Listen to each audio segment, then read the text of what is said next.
कैसे हैं सब students? I hope so all of you will be fine. आज मैं फर्स्ट ईयर का चैप्टर नंबर 12 स्टार्ट करवा रहा हूँ, न्यूट्रिशन। एक लेक्चर इसका हो चुका है, आज हम इसका सेकंड लेक्चर स्टार्ट करेंगे जो कि डाइजेशन इन मैन भी इसका कुछ पोर्शन हम डिस्कस करेंगे और कुछ पोर्शन हमारे पास डाइजेशन और एब्जॉर्प्शन है, उसके कॉन्सेप्ट आपके क्लियर होंगे तो डाइजेशन इन मैन को हम डिस्कस कर सकते हैं। सबसे पहले जो आज का हमारा बेसिक टॉपिक है वो डाइजेशन और एब्जॉर्प्शन है, उसके पार्ट्स को डिस्कस करते हैं। आपको पता है तमाम ऑर्गेनिज्म की रिक्वायरमेंट फूड होती है। फूड गेन करने की स्ट्रेटजीज डिफरेंट हो सकती हैं, लेकिन जो फूड रिक्वायरमेंट है वो तमाम ऑर्गेनिज्म की है। वो फूड कैसी हो सकती है? वो फूड बेसिकली ऑक्सीजन है, शुगर है, वाटर है, फैटी एसिड्स है और अमाइनो एसिड्स है। उसके अलावा और भी बहुत सारे सब्सटेंसेस हैं, विटामिन हैं, बहुत सारे मिनरल्स हैं, लेकिन ये सब्सटेंसेस जो इन जनरल तकरीबन तमाम ऑर्गेनिज्म के अंदर मौजूद होते हैं और एक हैंडसम अमाउंट के अंदर मौजूद है, मेजर एनर्जी सोर्स होते हैं। अब अगर हम देखें ऑक्सीजन और वाटर, ये तो एनवायरनमेंट के अंदर बहुत अबंडेंट है। अगर आप एयर के अंदर देखें तो एक हैंडसम अमाउंट में ऑक्सीजन मौजूद है। वाटर देखें तो जमीन का जो 70% पोर्शन है वो वाटर है, लेकिन बाकी सब्सटेंसेस जैसा कि आपके पास प्रोटीन, स्टार्च जो कि कार्बोहाइड्रेट्स है, शुगर्स है, फैट्स और विटामिन्स, ये बहुत कम अमाउंट के अंदर मौजूद है। इनकी एक हैंडसम और लार्ज अमाउंट नहीं मौजूद। सो इनके बारे में मैंने लिखा हुआ है except vitamin and mineral other substances are broken down. Vitamin और मिनरल ये बॉडी के अंदर बेसिकली महफूज हो जाते हैं या बॉडी के अंदर स्टोर हो जाते हैं, ब्रेकडाउन उनका भी होता है, लेकिन बाकी सब्सटेंसेस से आप मेजर एनर्जी करेंसी है उनका लेवल आपकी बॉडी में ज्यादा हो जाता है। वो विटामिन और मिनरल्स को छोड़कर बाकी सब्सटेंस जो बचते हैं वो ये है, आपके पास ऑक्सीजन है, शुगर है, वाटर है, फैटी एसिड्स है। इन सब्सटेंसेस के ब्रेकडाउन से आपको प्रोडक्ट मिलती है, वो प्रोडक्ट आपको एनर्जी देती है। इसके अंदर मैंने आप ये यहाँ पर लिखा हुआ है amino acids, sugars, fatty acids break and can pass easily. Amino acid जब टूटेंगे, शुगर टूटेगी, प्रोटीन टूटेगी, तो ये मॉलिक्यूल स्मॉलर सब यूनिट के अंदर चेंज हो जाएंगे। वो स्मॉलर सब यूनिट्स आपकी बॉडी से एलिमेंट्री कैनाल में से आसानी के साथ पास आउट हो सकते हैं। अब हमारे पास है कुछ डाइजेशन से रिलेटेड पोर्शन जिसके अंदर हमने डाइजेशन को डिस्कस करना है। हमने डाइजेशन को डिस्कस करना है कि फूड का आपने इनटेक कैसे करना है, उस फूड को हजम जिसे आप उर्दू में कहते हैं उसको हजम कैसे करना है, या कौन सी वो डाइजेशन इन मैन में मैं डिटेल में बताऊंगा सब। और उसके अलावा एब्जॉर्प्शन कैसे होनी है, डाइजेशन इंट्रासेलुलर हो रही है कि एक्स्ट्रा सेलुलर होनी है, इन सारी बातों को अब हम डिस्कस करेंगे। सबसे पहले देखिए इंजेक्शन कहते किसे? इंजेक्शन का मतलब होता है कॉम्प्लेक्स फूड का इनटेक करना। फॉर एग्जांपल मैं रोटी का लुकमा खा रहा हूं, रोटी का लुकमा जो मेरे माउथ के अंदर जाएगा that will be called injection. Intake of food is called injection. उसके बाद नेक्स्ट हमारे पास आ जाती है डाइजेशन। डाइजेशन का मतलब होता है कॉम्प्लेक्स फूड का टूटकर सिंपल शुगर्स प्रोवाइड करना, ग्लूकोज प्रोवाइड करना। रोटी का लुकमा जो मैंने माउथ के अंदर डाला था उसके अंदर क्या मौजूद है? उसके अंदर बहुत सारे शुगर्स मौजूद है। उन शुगर्स का गेन होना डाइजेशन कहलाता है। कॉम्प्लेक्स फूड टूट रही है और क्या मुझे प्रोवाइड कर रही है?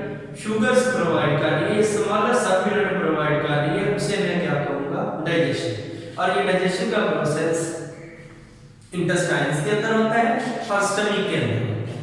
उसके बाद मैंने लिखा हुआ है प्रोटीन किसके अंदर मौजूद है? मीट के अंदर मौजूद है, एग के अंदर। जब प्रोटीन टूटेगी it will provide you amino acids. Protein के साथ unit building blocks amino acids होते हैं। प्रोटीन टूटकर क्या प्रोवाइड करती है? अमाइनो एसिड्स प्रोवाइड करती है। फिर इसी तरह डाइजेशन आपके पास दो तरह की आ जाती है, एक इंट्रासेलुलर डाइजेशन और दूसरी extracellular digestion. Intracellular digestion which take place within cell, जो सेल के अंदर डाइजेशन हो रही है उसे आप इंट्रासेलुलर डाइजेशन कहते हैं। बाज का जो फूड के मॉलिक्यूल है वो सेल के बाहर ब्रोकन डाउन होते हैं और जो उनकी प्रोडक्ट होती है उनमें से जो काम की चीजें होती हैं उन्हें एब्जॉर्ब बैक कर लिया जाता है। उस डाइजेशन को एक्स्ट्रासेलुलर डाइजेशन कहते हैं। जिसमें एंजाइमेटिक एक्टिविटी है या जो भी एक्टिविटी हो रही है आउटसाइड ऑफ द सेल हो रही है, सेल के बाहर एक्टिविटी परफॉर्म हो रही है, उससे जो भी मटेरियल मिल रहा है उसको एब्जॉर्ब बैक कर लिया जाता है। फिर हमारे पास पॉइंट आता है एब्जॉर्प्शन। ये जो टॉपिक आज आपको पढ़ा रहा हूं ये शॉर्ट के लिए इंपॉर्टेंट है। एक तो ये कांसेप्चुअल इंपॉर्टेंट है, दूसरे नंबर पर आपके एग्जामिनेशन पॉइंट ऑफ व्यू से यहां से शॉर्ट क्वेश्चन बन सकते हैं। एब्जॉर्प्शन का मैंने लिखा हुआ है uptake of diffusible food from digestive region across membrane into blood. जो भी फूड आपको मिली है या जो भी आपको सब्सटेंसेस डिफ्यूजिबल फूड सब्सटेंसेस मिले हैं उनका ब्लड के अंदर चले जाना, ब्लड का पार्ट बन जाना। आपको पता है मेन न्यूट्रिशनल मीडियम ब्लड होता है, सारे के सारे सब्सटेंस ब्लड के अंदर मिक्स हो जाते हैं और ब्लड उन्हें दूर दराज एरियाज तक लेकर जाता है, बॉडी के हर ऑर्गन को न्यूट्रिशन प्रोवाइड करता है। मैं रिपीट कर रहा हूं, एब्जॉर्प्शन का मतलब होता है डिफ्यूजिबल फूड मॉलिक्यूल का मेम्ब्रेन को क्रॉस करके ब्लड का पार्ट बन जाना, इसको डिफ्यूजन का नाम देते हैं, इसको एब्जॉर्प्शन का नाम देते हैं। उसके बाद नेक्स्ट है हमारे पास एसिमिलेशन। एसिमिलेशन का उर्दू मीनिंग इस्तेमाल करना होता है। जो फूड आपके ब्लड का पार्ट बनी है, ब्लड उसे बॉडी के ऑर्गन तक पहुंचाएगा, ऑर्गन उसका इस्तेमाल करके अपनी ग्रोथ करेंगे, रिपेयर करेंगे, मेंटेनेंस करेंगे, जो भी एक्टिविटी परफॉर्म कर रहे हैं उसे आप क्या कहते हैं? एसिमिलेशन। एसिमिलेशन का मीनिंग है इस्तेमाल करना, utilization of product of digestion for energy और सिंथेसाइज सेलुलर मटेरियल। एनर्जी या फिर सेल के लिए जो मटेरियल बनाने के लिए, सेल वॉल बनाने के लिए, सेल मेम्ब्रेन बनाने के लिए, अगर ह्यूमन है तो सेल वॉल नहीं है, ठीक है, उसके सिंथेसाइज करने के लिए जो मटेरियल चाहिए उस मटेरियल का यानी जो भी आपके पास प्रोडक्ट आई है उस प्रोडक्ट का उस मटेरियल बनाने में इस्तेमाल होगा, उसको आप एसिमिलेशन कहते हैं। फिर इजेशन का मतलब होता है जो भी वेस्ट मटेरियल बना है, डेफिनेटली कोई भी चीज टूटती है तो उससे वेस्ट पैदा होता है, उसका बॉडी से सेक्रीट आउट होना, उसका बॉडी से खारिज होना, उसको आप क्या कहते हैं? Egestion. Elimination of waste from the body is called egestion. मैंने आपको 4 पॉइंट डेफिनेशन बताई। सबसे पहले इंजेक्शन, फिर एब्जॉर्प्शन, फिर मैंने डाइजेशन बताई, डाइजेशन की टाइप्स बताई, एसिमिलेशन और लास्ट पॉइंट हमारे पास इजेशन, नाइट्रोजनियस वेस्ट का बॉडी से खारिज हो जाना। अब जो सेकंड हमारे पास क्वेश्चन है वो डाइजेशन इन मैन है। ह्यूमन के अंदर डाइजेशन कैसे होती है, इस बात को डिस्कस करते हैं। ह्यूमन की डाइजेस्टिव स्ट्रेटजीज बड़ी कॉम्प्लेक्स है। दूसरे एनिमल की निस्बत हमारे अंदर डाइजेशन कॉम्प्लेक्स एक सिस्टम मौजूद है। आपके पास डाइजेशन करने के लिए सबसे पहला पोर्शन स्टार्ट होता है माउथ से। हमारा डाइजेस्टिव ट्रैक्ट पहला ही माउथ से एनस तक होता है, माउथ से स्टार्ट होता है, बल्कि मैंने लिखा भी हुआ है। सबसे पहले लॉन्ग पॉइंट ट्यूब आ जाती है जो माउथ से लेकर एनस तक जाती है। फिर अगर हम देखें हमारे पास ऑरल कैविटी आ जाती है जिसे बक्कल कैविटी भी कहते हैं, जो माउथ का रीजन है। यहाँ पर भी मैंने बनाया हुआ है, इसको आप ऑरल कैविटी कहते हैं। जो माउथ वाला रीजन है उसको हम क्या कहते हैं? Oral cavity. उसके बाद हमारे पास एसोफेगस आ गई। एसोफेगस बेसिकली खुराक की नाली है। ये हमारे पास कहां से बाकायदा तौर पर एसोफेगस का ही पार्ट है फेरेंक्स। फेरेंक्स फूड और एयर के लिए कॉमन होती है। एसोफेगस खुराक की नाली ओवरऑल जा रही है जो जिसमें एक फेरेंक्स भी आ जाती है। फेरेंक्स हमारे पास फूड और एयर दोनों की ओपनिंग होती है। फिर स्टमक आ गया। स्टमक एक किस्म की डाइजेस्टिव सैक है, एक किस्म की थैली है जिसने डाइजेशन में रोल प्ले करना है। उसके बाद हमारे पास स्मॉल इंटेस्टाइन आ गई। स्मॉल इंटेस्टाइन के फर्दर पार्ट्स हैं, कौन-कौन से हैं? डिडिनम है, जेजुनम है और इलियम। इनकी डिटेल इंशाल्लाह आगे डिस्कस करेंगे। फिर हमारे पास लास्ट पर आ जाती है लार्ज इंटेस्टाइन। इसके फर्दर पार्ट्स आ जाते हैं कौन-कौन से? असेंडिंग कॉलम, डिसेंडिंग कॉलम और ट्रांसवर्स कॉलम। ये भी आपके सिलेबस में आगे आ जाएगा। फिर इसके अंदर सिक्का आ जाएगी जो कि एक ब्लाइंड एंडिंग पाउच होती है, उसको भी इंशाल्लाह डिटेल में डिस्कस करेंगे। फिर रेक्टम आ गई। Rectum for the sake of reabsorption, जो काम की चीजों को रीअब्जॉर्ब करवाना है वो रेक्टम ने करवाना है। अब हम जाते हैं इसकी लेबलिंग की तरफ। ये आपके सामने डायग्राम बनी हुई है। ये डाइजेस्टिव सिस्टम ऑफ मैन, हमारी इंटेस्टाइन की डायग्राम बनी हुई है। सबसे पहले आप देखिए ये लिवर पड़ा हुआ है, उसके बाद हमारे पास गॉल ब्लैडर पड़ा हुआ है, फिर हमारे पास पैंक्रियाज जो कि एक किस्म का ग्लैंड है, आपको सेक्रीशन देता है, एंडोक्राइन भी दे रहा है, एक्सोक्राइन भी, insulin, glucagon, pancreatic amylase, different type की आपको सेक्रीशन देता है। फिर ये सारी स्मॉल इंटेस्टाइन जा रही है, ये वाली लार्ज इंटेस्टाइन जा रही है, ये जो डार्क ब्लैक में आपको नजर आ रही है। लास्ट वाला पोर्शन ये वाला आपके पास रेक्टम आ गया, रेक्टम काम की चीजों को रीअब्सॉर्ब करता है। उसके बाद लास्ट पोर्शन हमारे पास आ जाता होता है एनस। एनस नाइट्रोजनियस वेस्ट को बॉडी से सेक्रीट आउट करने के लिए इस्तेमाल होता है। अगर सेकंड डायग्राम में चले जाए, स्वेलिंग एक्शन हमारा वॉलंटरी होता है। फर्स्ट एक्शन फूड का इंटेक करना, इंजेक्शन करना, वॉलंटरी आपकी मर्जी से होता है। फूड की स्वेलिंग को भी शो करवाया गया है। सबसे पहले देखिए फेरेंज जो फूड और एयर के लिए कॉमन होती है। उसके बाद बॉलस है, जब वो फूड रोटी का लुकमा में खा रहा हूं उसके अंदर सलाइवा ऐड हो जाएगा, that will change into bolus. Semi solid mass of food is called bolus. फिर यहां पर जो नेक वाला रीजन होता है वहां पर यहां पर एक बाकायदा तौर पर लीड मौजूद होता है जिसे हम क्या कहते हैं, एपिग्लॉटिस। एपिग्लॉटिस फेरेंक्स को कंट्रोल करता है, फूड और एयर के पैसेजवे को कंट्रोल करता है। फिर नीचे उसके ग्लॉटस है, फिर साथ लेरिंक्स पड़ी हुई है। लेरिंक्स इज वॉइस बॉक्स जो आवाज पैदा करने में मदद देता है। फिर यहां पर एसोफेजियल स्फिंक्टर मौजूद है। स्फिंक्टर एक काइंड के मसल्स होते हैं, काइंड के वॉल के तौर पर भी एक्ट करते हैं। वो आगे सारी डिस्क्रिप्शन आएगी इंशाल्लाह आपको बताऊंगा। ट्रैकिया आ गया, ट्रैकिया एयर पैसेजवे आ गया, इसी तरह एसोफेगस आ गई। फिर नेक्स्ट हम इस पोर्शन को डिटेल में मैं आपको बताऊंगा जब इस पोर्शन की डिस्कशन होगी। हाँ जी, अब जो हमारे पास बाकायदा तौर पर हम डिस्कस कर रहे थे डाइजेशन में, उसका पार्ट था कि कुछ ग्लैंड्स भी डाइजेशन में हेल्प आउट करते हैं।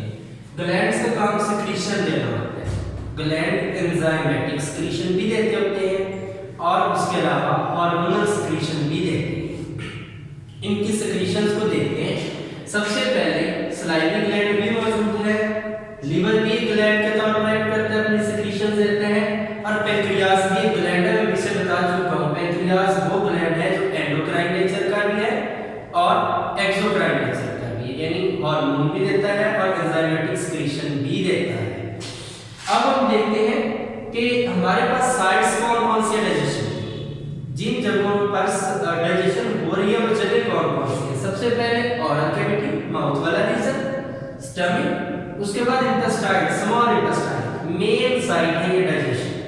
स्टार्ट करते हैं पहली साइड से। पहली साइड है आपके पास ओरल कैविटी। ओरल कैविटी में डाइजेशन, उसके भी फर्दर पार्ट्स हैं। सबसे पहला पार्ट है कि सिलेक्शन ऑफ फूड। आपको भी पता है फूड को सिलेक्ट करने के भी कुछ वेज होते हैं। क्या होता है, सबसे पहले आप फूड को दूर से फूड को देखते हैं, उसका कलर आपको अट्रैक्ट करता है, फिर जाकर आप उसको स्मेल करते हैं, स्मेल अच्छी है फूड इज चूजन, फिर आप उसको टेस्ट करते हैं। अगर टेस्ट अच्छा है तो भी फूड को चूज कर लिया जाता है, अदरवाइज फूड को रिजेक्ट कर दिया जाता है। यानी डाइजेशन का जो प्रोसेस आवाज हुआ है वो आपके पास एक्शन वॉलंटरी है, आपकी मर्जी से हो रहा है। जैसा कि फूड की सबसे पहले आप टेस्ट देखते हैं, स्मेल देखते हैं, फिर उसको फेल्ट करते हैं, उसको फील करते हैं फूड को। अगर तो टेस्ट अच्छा है, स्मेल अच्छी है, फूड इज चूजन। अगर अनप्लीजेंट है फूड, उसका टेस्ट अच्छा नहीं है, द फूड इज रिजेक्टेड, आप माउथ से उसे निकाल कर फेंक देते हैं, यानी आपके हैंड में, आपके इख्तियार में, ये वॉलंटरी एक्शन है। अगर फूड रिजेक्ट कब होती है, अगर उसके अंदर बॉन है या डर्ट है या कोई भी उसका स्मेल अच्छा नहीं है, स्मेल अच्छा नहीं है, उसका टेस्ट अच्छा नहीं है, इन चीजों में से किसी एक में भी प्रॉब्लम आ जाए, the food is rejected, otherwise food is selected. यानी फर्स्ट स्टेप ओरल कैविटी का है। ओरल कैविटी में जो भी एक्शन हो रहा है वॉलंटरी आपकी मर्जी से हो रहा है, फूड को आप सेलेक्ट कर रहे हैं। लेकिन ओरल कैविटी से पीछे फूड चलेगी, बतू कैविटी में चलेगी फूड, उससे नीचे चलेगी, तब आप उसको रिजेक्ट नहीं कर सकते जब तक माउथ में फूड पर आपका इख्तियार है। फिर टंग के बारे में बता रहा था, टंग जुबान को कहते हैं, इसके ऊपर बाकायदा तौर पर टेस्ट बड्स होते हैं। इसके लिए एक और टर्मिनोलॉजी आप यूज कर सकते हैं, गस्टेटरी बड्स। इन्हें गस्टेटरी बड्स भी कहते हैं, टेस्ट बड। क्यों? क्योंकि इन्होंने बाकायदा तौर पर टेस्ट का बताना होता है कि फूड का टेस्ट कौन सा है। इनकी जुबान के ऊपर डिस्ट्रीब्यूशन चेंज है, कुछ आपके लिए सॉल्ट टेस्ट के लिए, कुछ बिटर के लिए, कुछ सॉल्टी के लिए है, कुछ शुगरी के लिए है, यानी ये टेस्ट बड आपकी जुबान के ऊपर डिस्ट्रीब्यूटेड है। उसके बाद सेकंड स्टेप हमारे पास आ गया ग्राइंडिंग या मस्टिकेशन, कि जो फूड आपको मिल गई है उस फूड को आपने स्मॉल पीसेस में चेंज कैसे करना है, उस फूड को आपने ग्राइंड कैसे करना है। सबसे पहले फूड को स्मॉल पीसेस में ग्राइंड क्यों किया जाता है इसको डिस्कस करते हैं।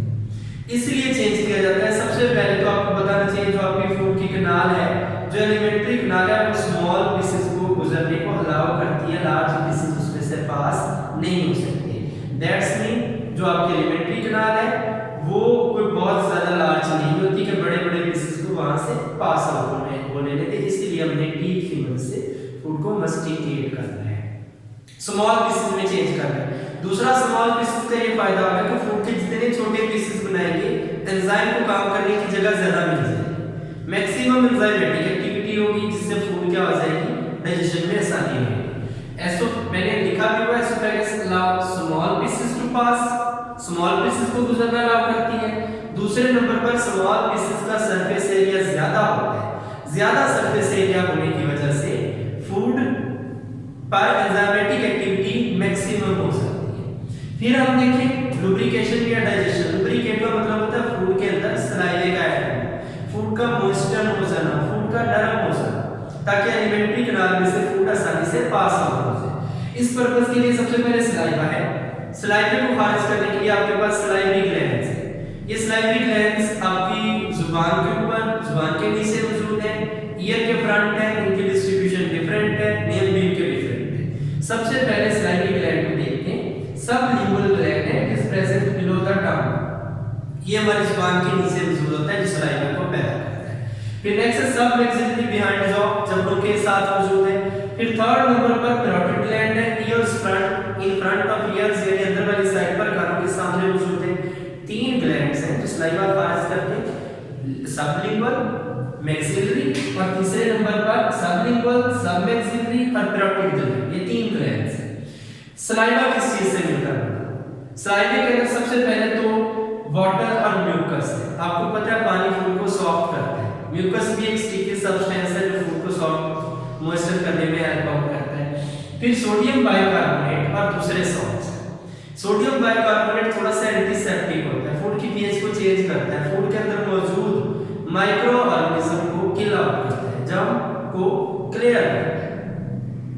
अमाइलेज और बुटाइलिन ये बाकायदा तौर पर एंजाइम होते हैं, और एक बात ध्यान में रखें, जब भी आपने एंजाइम का नेम लिखना है साथ ग्लैंड का नाम लाजमी लिखना है।